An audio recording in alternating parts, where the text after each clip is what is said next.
Hi friends, welcome to my channel. కథ బృందానికి స్వాగతం అండి. కథలోనికి వెళ్లే ముందు తప్పకుండా లైక్ చేయండి, షేర్ చేయండి, తప్పకుండా సబ్స్క్రైబ్ చేసుకోండి. సకల పాపాహరణం కార్తీక పురాణ శ్రవణం 27వ అధ్యాయం మీకోసం. పరమ పావనమైన కార్తీక మాసంలో కార్తీక పురాణ పఠనంలో భాగంగా శ్రీమన్నారాయణుడు దుర్వాసునికి ఏ విధంగా సర్ది చెప్పాడో, అంబరీషుడి ద్వాదశి వ్రతం పూర్తి చేశాడా లేదా అనే విషయాలను అత్రి అగస్త్యుల సంవాదం ద్వారా తెలుసుకుందాము. వశిష్ఠుల వారు జనక మహారాజుతో అత్రి మహాముని అగస్త్యుల వారి సంవాదం తెలియచేస్తూ 27వ రోజు కథను ప్రారంభించాడు.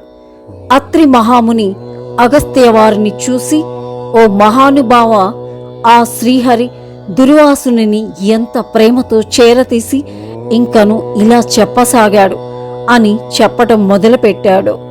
శ్రీహరి దుర్వాసునితో, ఓ దుర్వాసముని, నీవు అంబరీషుని శపించిన విధంగా ఆ 10 అవతారాలు నాకు సంతోషకరమైనవే. నాకు అవతారాలెత్తుట కష్టము కాదు, నీవు తపస్శాలివే. నీ మాటలు వృధాగా పోకూడదు కదా, కాబట్టే నేను అందుకు అంగీకరించాను. బ్రాహ్మణుల మాట అసత్యమైన వారికి గౌరవాలు దక్కవు. ఇటు భక్తులను కాపాడుట, అటు బ్రాహ్మణులను గౌరవించుట నేను ఏకకాలంలో చేయవలసి ఉంటుంది. అదే నా కర్తవ్యం కదా అని అంటాడు శ్రీమన్నారాయణుడు.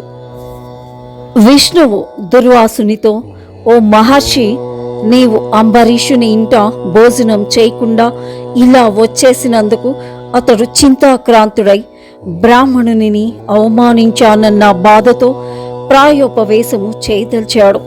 అందుచేతనే నా విష్ణు చక్రం నిన్ను బాధిస్తోంది.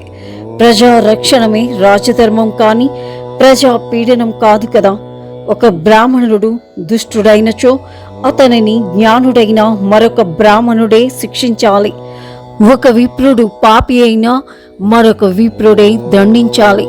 ధనుర్బాణాలు ధరించి ముష్కరుడై యుద్ధానికి వచ్చిన బ్రాహ్మణుడిని తప్ప వేరే ఎవరిని దండించకూడదు.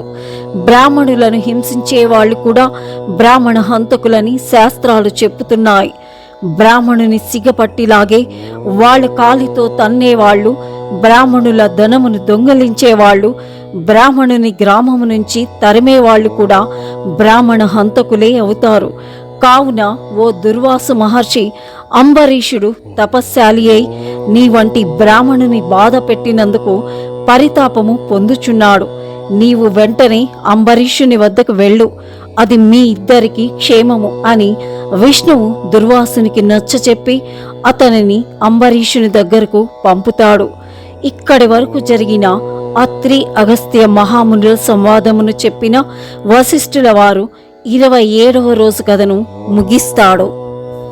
ఇది స్కాంద పురాణంలోని కార్తీక మహత్యం 27వ అధ్యాయం సమాప్తం.